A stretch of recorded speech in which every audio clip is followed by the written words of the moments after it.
Why Isn't Becky Twitchel Dead? A Tom and Scott Mystery, Book 2. Author Mark Richard Subro. Publisher St. Martin's Press, New York. Narrator Eric Ost. Chapter 10. I stared at him. Don't say what I know you're going to say. I can't hotwire a car.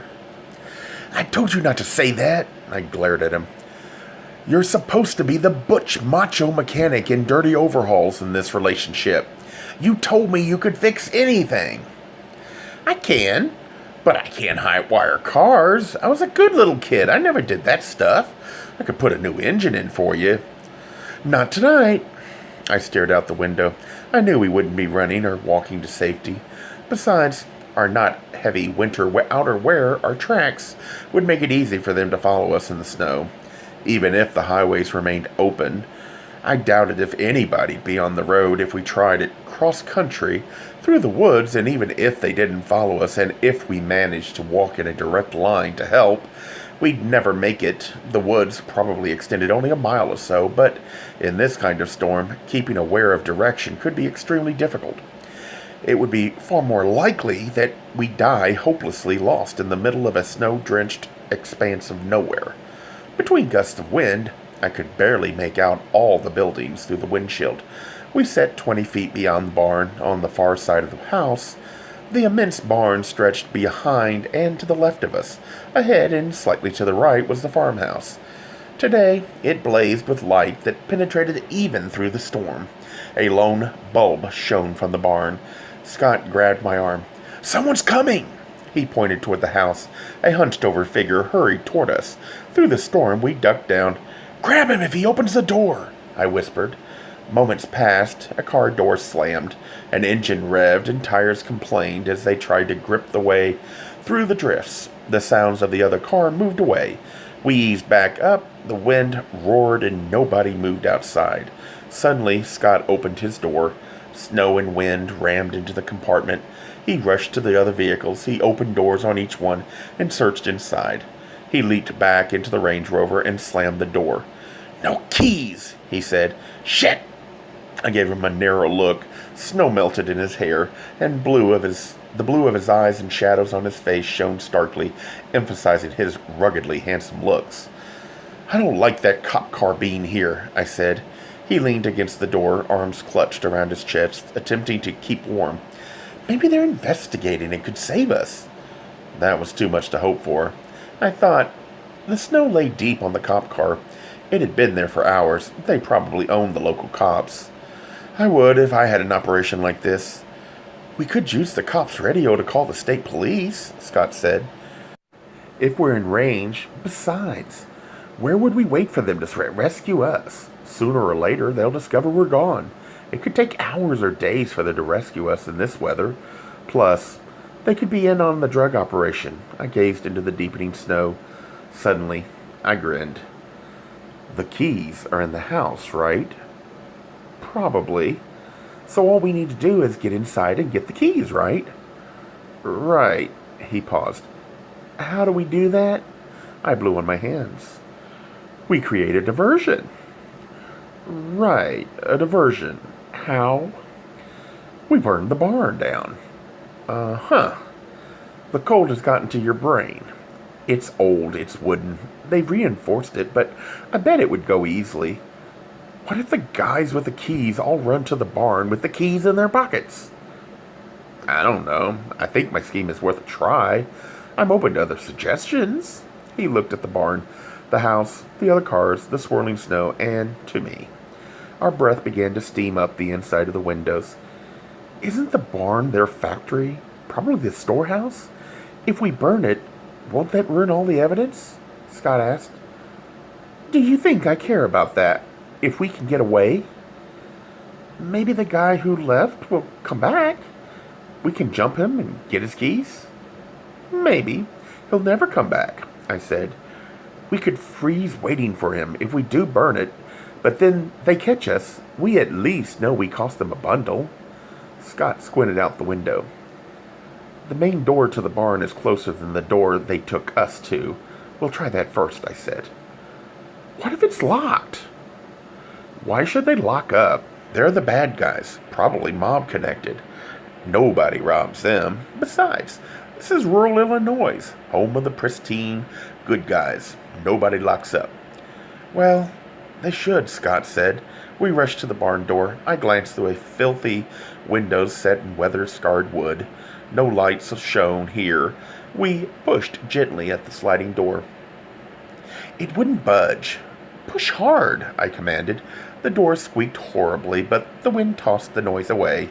We slipped inside the door, groaned as we shut it.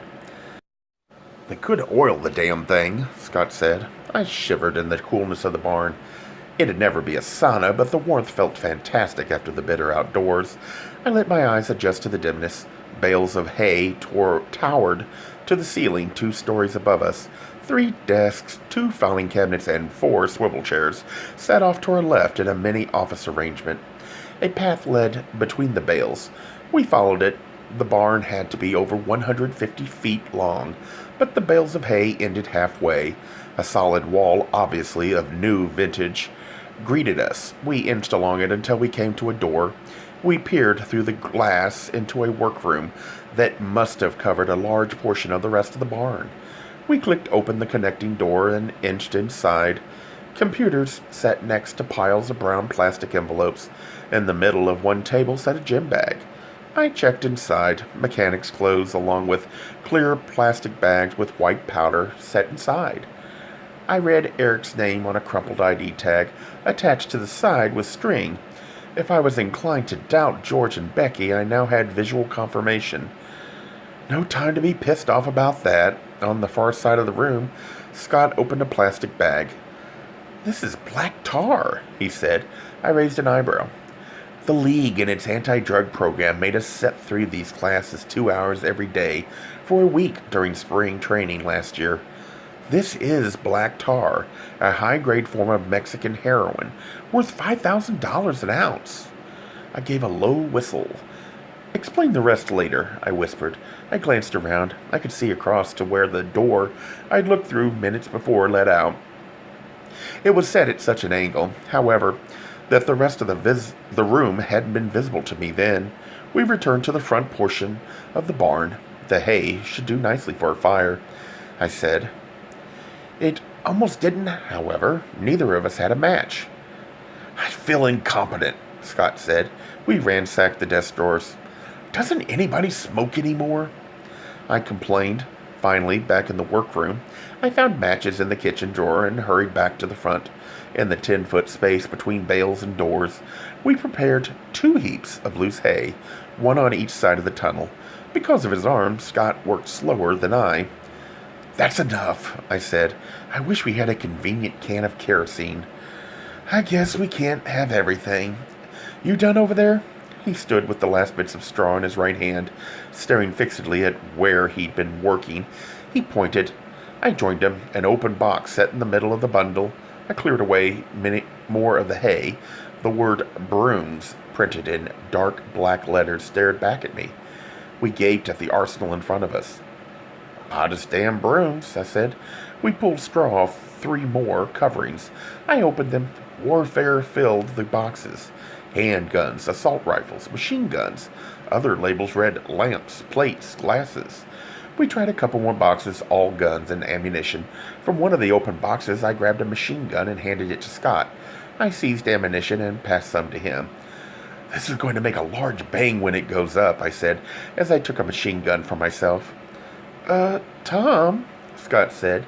He held the machine gun by the barrel in one hand, the ammo in the other. He looked pale. Problem? I've never fired a gun, never killed anybody. You're supposed to be the fierce, dark-haired, hairy-chested butch ex-Marine of this relationship.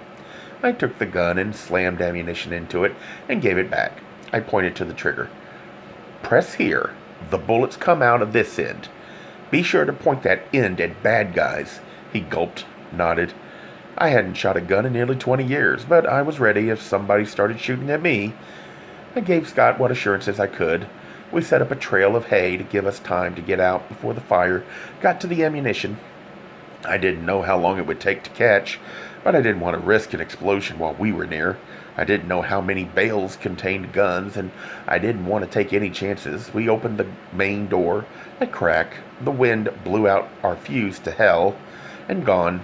We closed the door, tried again, attempting to keep the trail out of the wind. We had to do it 3 times before we gave up. "Forget it," I said. "We'll take our chances." I walked to our starter clumps of hay. I threw lit matches on both. We opened the door. I glanced back before we heaved it shut. Fire licked at the edges of the bales. We ran to the side of the barn away from the house. We hurried along the wall to the far end. No light shone on the side of the barn. We dashed across the last gap to the house, trusting to the storm and gathering darkness. On the other side of the house, out of the wind, we halted. I peered around the edge. The cold barely penetrated through my nervous energy. I could see 4 vehicles lined up together. The one that had left while we hid in the Range Rover was back, plus another. By standing carefully one to a side, we could look through an uncurtained window into a starkly barren kitchen. The 6'9" guy from the other night shoved Becky toward a door. She'd been tied and gagged. George and a fat woman with a bulbous nose and a ruined police patch on her shoulder chatted amiably. The cop drank from a Stroh's beer can and puffed on an ugly black cigar. She had her unshod feet on top of the kitchen table where George sat. The other one, who had brought us from my house, stood near the sink coat off, revealing a cop's uniform shirt. I pulled my head down from the window. "They've got Becky," I said. "They can keep her," Scott said. I stuck my nose around the corner of the house and looked back at the barn.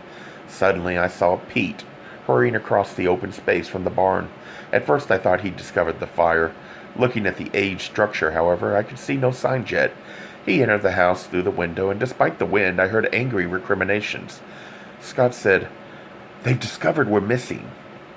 They all spilled from the house toward the side entrance to the barn. 2 more half-buttoned coats that flapped in the gale. Besides the cop, George and the giant carried guns. I hoped they weren't too soon. I examined the barn through the swirling snow. Smoke oozed from openings to be caught by the raging wind. George yanked open the side door. Pete began gesticulating wildly. They discovered the fire. They ran to the front of the barn. They seemed to abandon any thought of us. My stomach turned queasy at the thought of dying in the conflagration forgotten by our captors. We rushed around to the back of the house, up the porch, and through the door. We paused in a back entryway, listening. "We have to hurry," I said. "The house and cars could all go if that thing explodes big enough." We strained our ears for the slightest sound. Nothing. We rushed through the rooms, throwing open drawers, dumping contents at random. We checked surfaces, coat pockets, everywhere for keys. No luck. On the first floor, we paused at the bottom of the stairs. "We don't want to be trapped up there," Scott said. I looked out the windows. The 5 of them ran frantically in and out of the side barn door. They seemed to be trying to save as many drugs as they could. If it was me, I'd be petrified of an explosion and be in a car headed out. Maybe only the few bales we opened had guns and ammo. Maybe there wouldn't be an explosion. Maybe they had a fire protection system. You could stop the fire. "We've got to keep looking," I said. We raced upstairs. On the right were 2 bedrooms. The first, I guess, was the old master bedroom, converted to an office. Often open back books lay strewn over an old school desk. No keys on it. Coats and jackets lay thrown over a dilapidated couch. Nothing in the pockets. On the way out, I snatched a coat and threw it to Scott and grabbed one for myself. The second room had 2 tied and gagged figures, Paul Conlon and Becky Twitchel. We untied them. I wished there was a way to leave Becky gagged. I looked out the window. Flames licked out the roof and side of the barn in several places. "Thanks for saving us," Paul said. "What happened?" Scott asked. "Later," I said. "Do either of you know where the car keys are, especially to the Range Rover?" "3rd floor," Becky said. Her hair lay in twisted and ragged strands. Red welts covered the left side of her face. Her fox fur was filthy and ripped in many places. Paul looked intact, physically, but a wreck emotionally. We rushed up to the top floor. It was one huge room. 3 beds with dressers next to them ran along each of the long walls. On top of one of the dressers sets of keys set next to wallets and change. We grabbed all that we could see. We ran to the top of the stairs, listened carefully, then rushed down to the second floor. I hurried back into the office. I pulled up the desk. "Becky, are these the ledgers Roger had?" She shrugged. "I don't know." I shoved a stack at Paul and grabbed another for myself. I paused at the phone and yanked the cord out of the wall. "Any more of these?" I asked. "Only one in the kitchen." We hurried to the top of the stairs. I heard voices. "Is there another way down?" I asked the teenagers. They shook their heads no. The voices receded.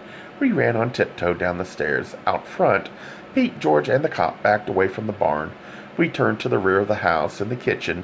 The male cop and the giant stood at the sink. The big guy whimpered in pain while the cop gazed open-mouthed into the sink. The whimpering one had his arm under gushing water from the faucet. I saw bits of hideously blackened skin dangling from his arm. As we entered the kitchen, they turned to stare at us. Scott pointed his machine gun at the ceiling and pressed the trigger. Shots roared through the kitchen. "On the floor, die!" he commanded. They dropped. "Did I do that right?" he asked. "You betcha," I said. He lit off another round into the ceiling. "Kill them if they move," he ordered. I jerked the phone cord out of the wall.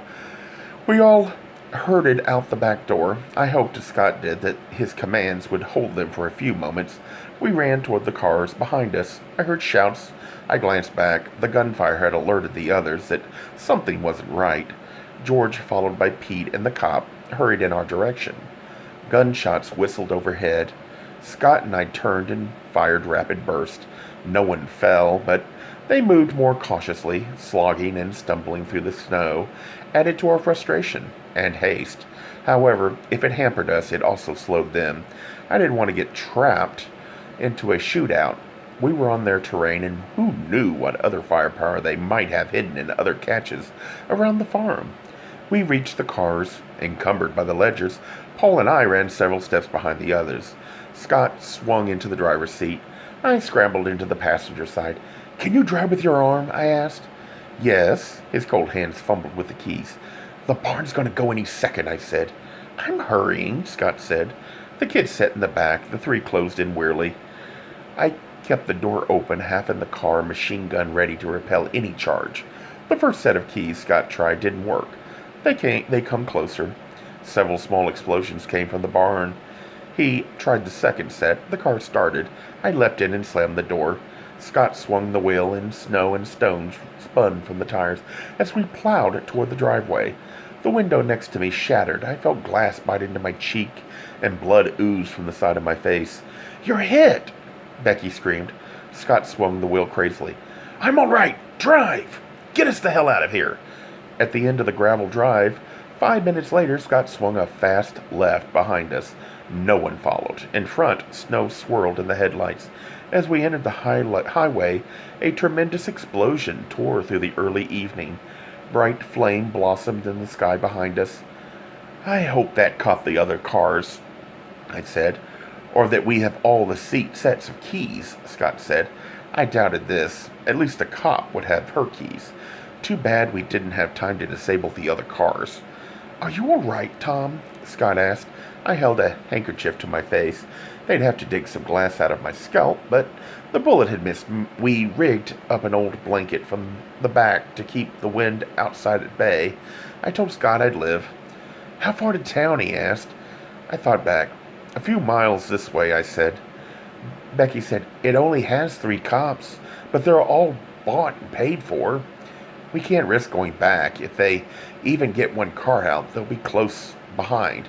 We'll have to take our chances with the cops ahead of us and hope those behind won't get a chance to use the CB in the cop car.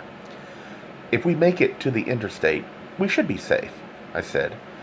Snowdrifts crossed the road in numerous places. In other spots, sheets of ice covered the pavement. I wanted to go 1,000 miles an hour. Scott drove carefully. Only a few hardy travelers joined us on the road this early evening. A few miles later, in the last grays of almost night, I saw red and blue lights rotating in the distance ahead of us. "Shit! They must have gotten a call through," I said. I glanced out the back window. No one followed. Paul looked pale and shaken. Becky drummed her fingers against the armrest. The cop car sat behind a 1-foot drift that crossed the road. Scott slowed our car and shoved it into a lower gear. He aimed straight at the cop car. An arm with a gun reached out the cop car's window facing us. I tore away the blanket covering mine, extended the machine gun, and sent a spray of bullets in their direction. With a steady insistence, we bore down on them. I shot as fast as I could, but with the jouncing and sliding of the Range Rover, I only managed to spray a line of bullets over their trunk. I guessed it was enough. The gun and arm disappeared. Our superior firepower and implacable approach had its effect on the cops. They began backing and sliding away. Scott never swerved. He plowed straight through the snowdrift, scraping the back fender of the cop car. The Range Rover rumbled and rattled over and through the snowdrift. I almost dropped the machine gun. I looked back.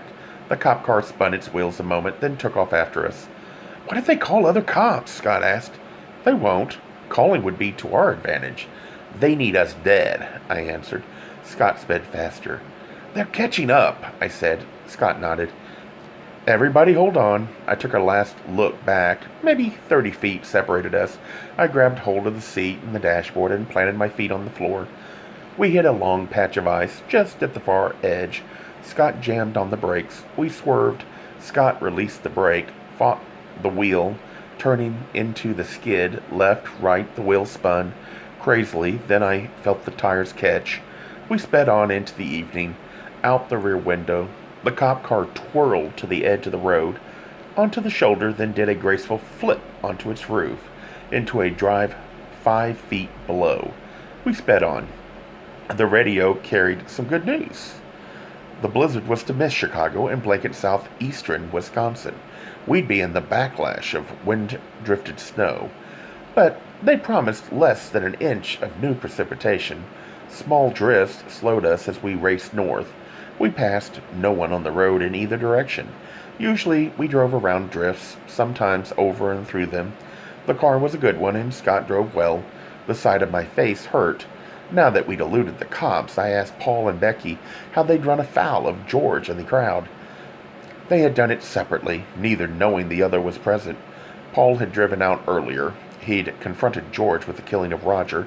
Becky had told Paul of the new murder only minutes before we'd seen him yesterday. That's why he'd been so upset. Paul threatened George that he would tell all. George told him he would tell no one.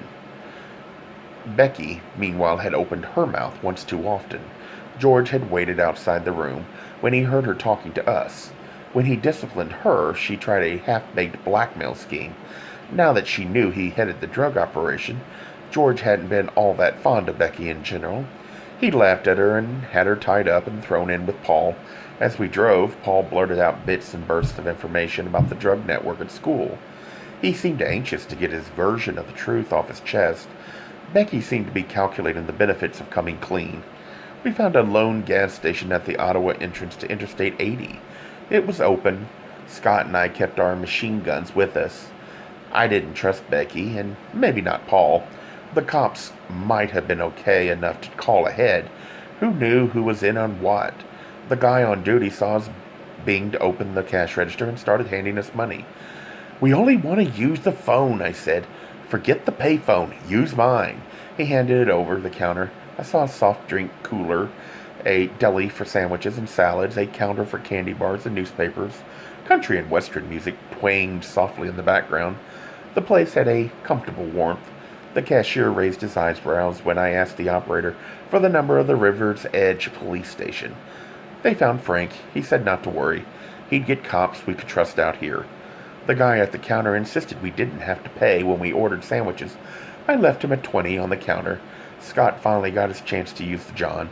An hour later, 3 snow plows and 4 police cars drove up together. They took our weapons and our statements. Frank's preliminary talk and the name Scott Carpenter helped them get over their initial disbelief. More state police and finally sheriff's cars began to arrive. Part of the original crowd left and returned. They confirmed our stories. The DJ on the country western station told us it was 5 degrees below zero and heading down. The wind blew tiny puffs of flakes wherever it wished. While waiting for the cops to arrive, I'd paged through the ledgers.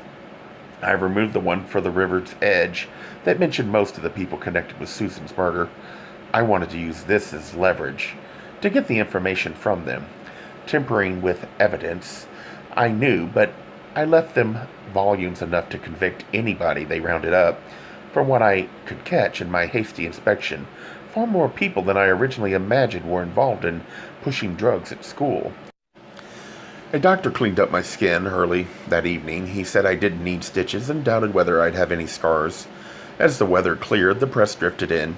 We made official statements to the cops. The team, publicity crowd, showed up. No one had died in the explosion. George and Pete had walked off into the storm and hadn't been captured. The people at the farm had managed to use the radio in the cop car, but instead of chasing us, they went back to saving drugs.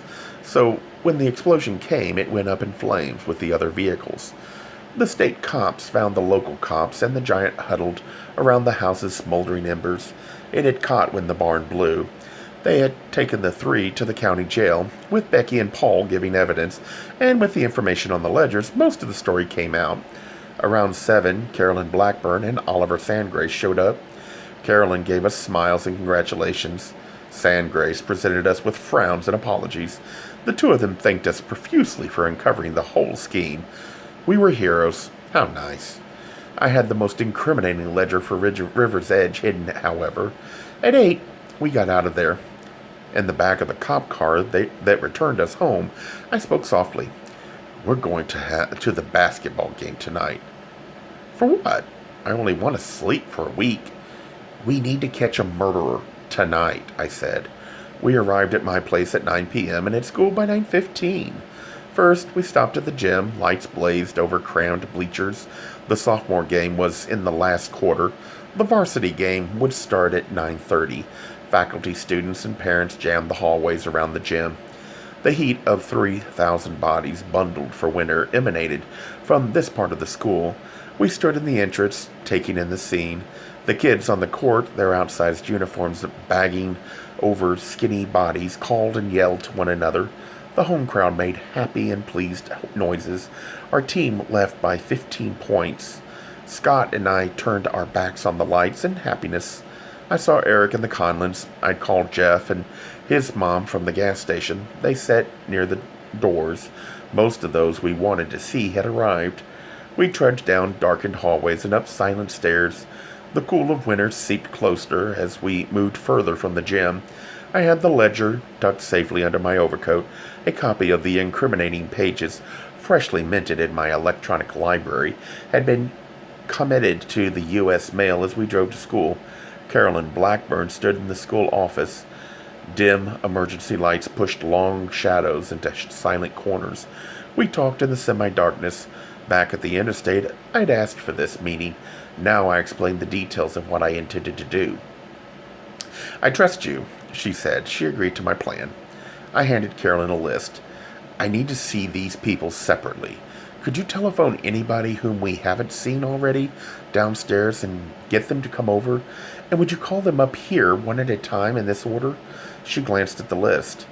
It's a little late, but I'll get them up here. I'll make the calls first. She sat at the secretary's desk and began punching numbers on the phone. Carolyn said we could use her office for the interviews. I left only the emergency lights on, plus a low-powered desk lamp. Would sit at her desk, ledger open in front of me. Scott standing behind me. I placed a lone chair in front of the desk. While we waited for Carolyn to finish her calls, I used another line to call Frank Murphy. He filled us in on the latest at the farm. Cops had found the drugs they had saved from the fire hidden in an old storm cellar. The police had enough evidence to lock all of them up for many years to come. They were talking to their lawyers and not to cops. But Frank exuded confidence about ultimate convictions for those in custody and imminent capture for George and Pete. Paul and Becky remained in the clear at the moment. The kids had been pretty scared. Frank teased about maybe seeing us on the news. The case seemed pretty weak against some of the people connected to the school, except George Wyndham and Pete Montini. Frank thought a ledger more directly connected to the school might be missing. They'd found ones for all the other local schools, among numerous others. We'll look through all our stuff and give you a call later if we find anything, I told him. Frank gave a warning growl, but all he said was, "Do that." Carolyn came into our office. "You guys ready?" I nodded. Jeff's name topped the list. He shivered as he entered. I suspected it was more from fear than cold. I got him seated. The plan was for Carolyn to wait outside. She was our backup in case of trouble. "What's going on?" Jeff gave a nervous laugh. "There's a rumor you busted some drug pushers. Did they kill Susan?" "You lied to us," I said. "You've been pushing drugs at school like everybody else. I want to hear about it now." He hung his head and picked at the zipper on his jacket. He told a simple story. He started selling to get a few extra bucks. Nothing deliberate, more casual than anything. "How'd that connect with Susan?" I asked. "She wasn't dealing, I swear." "Not that you knew of anyway," I said. "Who else did she have sex with?" He shook his head. "Nobody." "You found out she was screwing anybody with something between his legs and killed her in a fit of jet rage?" "No!" he shouted. "Nobody else? She only slept with me." "We loved each other," Scott said. "Then if nobody else had sex with her, it had to be you who made her pregnant." Jeff clamped his mouth shut. He looked close to tears. Finally, he whispered, "She couldn't have been doing it with anybody else. I'd have known, wouldn't I?" The eternal cry of the odd man out. I felt sorry for him. He didn't kill her. He had no other information for us. We sent him back to the game. Eric came in next. In contrast to Jeff, he bounced in almost cheerfully, seated in the chair, hand still bandaged. I saw him betray a squirm, however. His look at us was weary, but he still smiled at me. I was not friendly. "You lied to me," I said. "You've been selling drugs for years. You've been in the center of the whole operation. You've known who and what all along. You jerked us around since the beginning." I watched the cockiness drain from his face. He started to protest, but I cut him off. "You also told me all you did on Wednesday so I'd be suspicious of Becky. You wanted her out of the way so you could take over her territory. But she found out and turned the tables, and you got a beating. She's tougher than you thought. You knew who beat you up, but yesterday when we talked, you still played a dangerous game. You wanted to get Becky, but still not get caught yourself." "That's bullshit." "I wanted to belt the shit out of him. And you supplied drugs to Susan and Jeff. And what about your relationship with Susan?" "I wasn't involved there." I slammed my fist on the desk. "Spare me your lies. You had sex with her." "Who said?" "Does it matter? Is it true?" In my view, his hesitation condemned him. "And you probably used a goddamn condom?" "I always do when I have sex. But other guys had sex with her. Roger, Paul, lots of guys." "If you murdered her, we'll find out." "I didn't kill her," he muttered. "Who did?" I asked. He sat up straight in the chair, pointed at me, and said, "You're a real jerk, Mason. I hung around with these guys because the drug business makes me money. Lots of it. I'm not going to be a fucking mechanic all my life. You're the one who got me off the hook for that petty shit while I dealt drugs in your classroom. When your back was turned." He laughed. "What a sap you are." I didn't know whether he'd killed her or not, but I got no more truth out of him. He left. Scott said, "Forget his bullshit." I shrugged. "I've got a murder to solve." We didn't learn anything about the murder. Scott pointed out.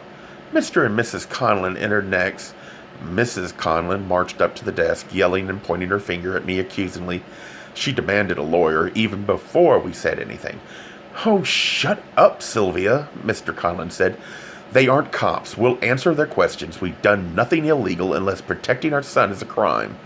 The cops arrested that criminal Jeff Trask. These two investigated. They had no official standing. They wanted to slander our son, ruin his chances for football in college and for a professional career. We took prudent action. They can have no complaints. We didn't obstruct a police investigation. We told the police the truth. He stared at us defiantly from the center of the room. I said, "You tried to protect your kid with your position on the school board because you thought that even with your clout, if it got into the papers about your kid selling drugs, he'd be gone from the team and out of a career. Sorry, but your son deals and uses drugs, and he's a murder suspect." Mr. Conlon waved his fist in my face. "You son of a bitch, you have no proof of these accusations." "Don't I? Your son is free now because of my intervention." I pointed to the ledger. "We've uncovered a vast drug network. He's free because I haven't turned this over to the police yet." "Let me see that," he demanded. I held it up to him. He examined where I pointed to Paul's name. He tried to grab it. I held tight and pulled back. I told him I had copies. "They're fake," he said. "No. The police have used the ones I left them to arrest a number of bad guys. At the moment, I'm trying to solve a murder. If I don't turn this in, your son may get out of this yet." He put his fist on his hip and eyed me wearily. "Wouldn't you try to protect your son?" He glared at me, expecting an answer. I kept silent. He continued, "You know the absurd rules they have at this school. If a kid has anything to do with drugs, he's off the team. And colleges won't touch a kid these days if there's the faintest hint of scandal. What did you want me to do?" I had no answer. I couldn't use my position on the board to change the rules. There wasn't time, and it would have been too obvious. "What did Paul tell you when he got home today?" Scott asked. I looked to each of them, their pride and defiance shot to hell. "The police dropped him off at the house only a few minutes before game time. He wouldn't say a word to us. We fought with him. We told him if he didn't talk, he couldn't play in the game. He walked out of the house without a word." "I almost feel sorry for you," I said, and I meant it. Several times during the conversation, Mrs. Conlon had said, "Harold, we don't have to listen to these evil men." She said it again now, and this time her husband answered her. He said, "Oh, shut up, you old fat cow." They stormed out together. "Does this mean I don't have to go to the opera?" Scott asked.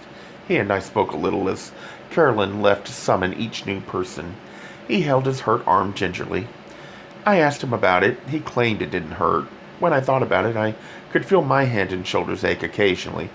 The remnant of a loud cheer drifted up this far from the gym. Mostly we listened to the onyx clock tick on Carolyn's desk, or stared at the cars in the filled parking lot. Paul walked in. He looked at us carefully. "It's halftime. I'd like to be back for the end of the game." Paul wore his basketball uniform. On him, it wasn't baggy. His height and muscles filled it powerfully. His tightly held shoulders and clenched fist told of his tension. "You acted bravely and daringly earlier today," I said. "Brave and foolish, but a friend of yours had died and you were ready to take action. I admire that." He nodded. I asked him about drugs. He sat in a chair, head down. He filled in the blanks. That there hadn't been time for earlier in the last couple of weeks. He'd felt that Becky had been dragging him in too deep. But he couldn't work up the courage to break away. I asked him about his relationship with Susan. "She was Jeff's girl. I didn't really know her." "She was pregnant. Did you ever have sex with her?" He slowly looked up. No, yeah. Who said I did?" I gazed at him evenly. He hung his head. "Yeah, I did. The other guys said she was wild, fun, and willing. Why not? Only once, though, and I used a condom, but Becky was my girl. She was," he said the next in a low voice to the rug, "more than enough for me. Another candidate for the Surgeon General's award list. Why did you tell me everything that first night?" "I didn't want to be involved. I was afraid I'd be reported to the administration and thrown off the team. It would have ruined my chances for a good college program." "We talked to your parents about that," I said. "They tried to pressure me when I got home. I may quit the team. All they could think of is cover up. Ignore it. Can't do that. I fucked up. I saw Becky when I got to school tonight. She told me anything I didn't know about the drug operation and the people involved. I was blind to so much." He paused, shook his head. "I have a question for you. Why haven't they arrested me? I dealt drugs, although I didn't tell the cops about this afternoon. I must have been in the ledgers. We're trying to find the murderer. We're using the River's Edge one as leverage to get answers." He smiled weakly. "Good idea." I explained that we had no desire to ruin his chances for a pro career with the drug information. He squared his shoulders at that and looked less pale and distracted. I watched him stride out with the grace and assurance of a natural athlete. After he left, I said, "I feel sorry for Susan. None of these people seem to care about her or really know her. I'm convinced one of them did it." "Evidence? Proof?" Scott let the words dangle. "No," I admitted. Carolyn entered. We told her what had happened. She said, "You guys have done the district and the kids a big favor in busting this drug business. Let the police handle the murder now. You've done as much as you can." Minutes later, we trudged down toward the gym. The hall lights flicked out as we passed the science room. A gun, followed by a hand and arm, emerged from the doorway. Into the room, George's voice said. Masses of test tubes neatly lined up the microscopes. Encased in plastic, rested on the rows of neatly arranged black lab tables. Charts with every aspect of the human anatomy exposed lined the walls. Pete stood out from the deepest shadows. He looked miserably disheveled, cold, and wet. George's left arm hung almost lifelessly. The muzzle of the gun in his right hand stared at us mercilessly. I gazed from one to the other. "Why, Pete?" I asked. The light from a street lamp outside shone on Pete's baldness. I watched his scowl and his shivers. He stomped over to us and shoved a finger in my face. "You bastards!" His face was close enough that I could confirm his reputation for dragon breath. "Paul Conlon was my ticket out of this hole. He's one of the 10 top prospects in the country, in football and basketball. I've had offers from 2 major colleges. If I could take the kid with me, they'd give me a job. Your fucking investigation threatened my whole future. I tried to protect the kid from any taint of scandal. You stupid shits, I didn't want murder. I want the good life like you've got. So I chased you around town. I covered for Paul when he came to me with all the drug stuff. He didn't know how involved I was at the time. Nothing I did worked. It got out of control." George said, "Enough bullshit. You've got a ledger I need. Give or you die, and I want the copies I presume you made." "How'd you know we had them?" "We had a state police cop bought 2. He got to you too late because of the snow. We called him. He told us." I handed him the ledger. "The police have enough on you without this," I said. "And 1 copy's in the mail. We'll deal with that later. This is a start." In the dim light, he glanced over the ledger. Finally, he said, "But the police will have a lot less when I destroy this." George gave an ugly laugh. "We'll go to your house to check for more copies. We had a nice little operation ready to move into the big time. I think we'll burn your little bungalow with the 2 of you in it. A little revenge could be good for your growth as human beings." He motioned us toward the corner of the room. Near the door, we huddled exactly where he shouldn't have put us. Each classroom has an intercom button near the door. As we leaned together, I pressed my elbow against it. Being in the newest section of the school raised the odds on the damn thing actually working. I braced myself to spring at the moment of distraction. When the intercom clicked on, Pete slowly opened the door. I pictured the office and heard the intercom buzz in my mind, as I'd heard it 100 times. I prayed Carolyn was still in the office. "All's clear," Pete said. With the point of the gun, George urged us forward. The intercom clicked on. Carolyn's voice said, "Is someone there?" George screamed as I yanked his gunner arm up and rammed my knee into his nuts. Scott jumped Pete, even with one arm encumbered by the cast. He subdued him in a moment. Help arrived in the form of Carolyn and a phalanx of janitors. We didn't wait for the police to come in and take them. Instead, we finished our journey to the gym. We found seats in the top row of the bleachers, only because 2 freshmen were too polite or scared of a teacher to refuse to move. Scott remained unrecognized, the crowd being intent on the last minutes of the game. We watched an assistant coach try to ease the boys into a win. The game was against Joliet Central, a power in the state, this year. Our side seemed disorganized without Jeff. The team was hurting, but Paul wasn't in top form either. That was understandable, given what had happened to him in the last 2 minutes. However, they looked as if they'd pull it together from a 5-point deficit. They rallied. The bleachers rocked with noise. The rafters echoed and re-echoed. The crowd's joy as the team pulled ahead by 1 fell behind again, then ahead.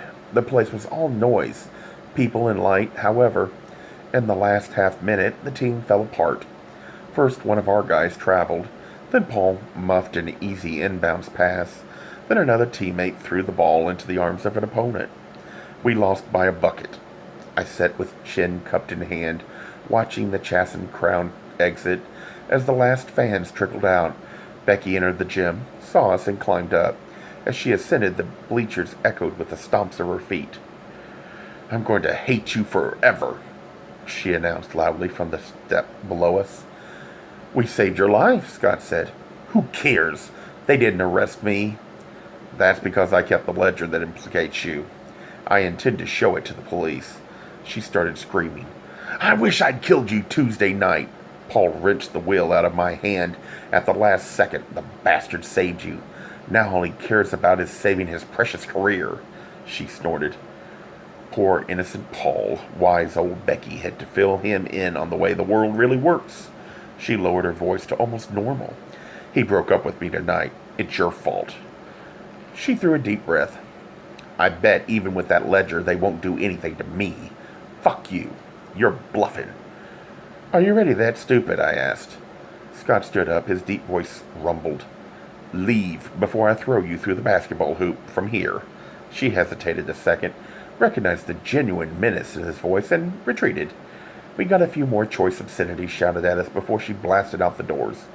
I remained seated. Scott sat back down later. A few custodians swept the floor, and still I sat. Scott put a hand on my shoulder. You did your best, he said. Let's go home and forget it. The danger to us is over. My arm's starting to hurt, and you must still be stiff and sore from the other night. I want to stay a little longer, I said. He let me alone, didn't ask questions. The custodians finished. They looked up at where we sat. I gave a brief wave to one, whom I recognized but didn't speak to him. They doused the lights, leaving only red exit signs lit. That and light from the hallway flowing through the glass, and the doors seeped in. The heat dissipated slowly. I looked through the squares of window 20 feet above. Light from a half-moon streamed in, forming soft patches of brightness near us. Still I sat. The locker room noises faded. No sound came from the hallway. We heard the handle of a door click. A Gay Mysteries audiobooks. I think it is easy to hate a label, but a face humanizes the word. So this effort is twofold. To offer comfort to those like myself that your world didn't end because you don't fit into the view of acceptable society on both sides. And in hopes of helping those with family that are LGBTQ, that it doesn't mean we are aliens from the child they once knew. Reassure them so they can maybe be supportive at the same time, being true to their values.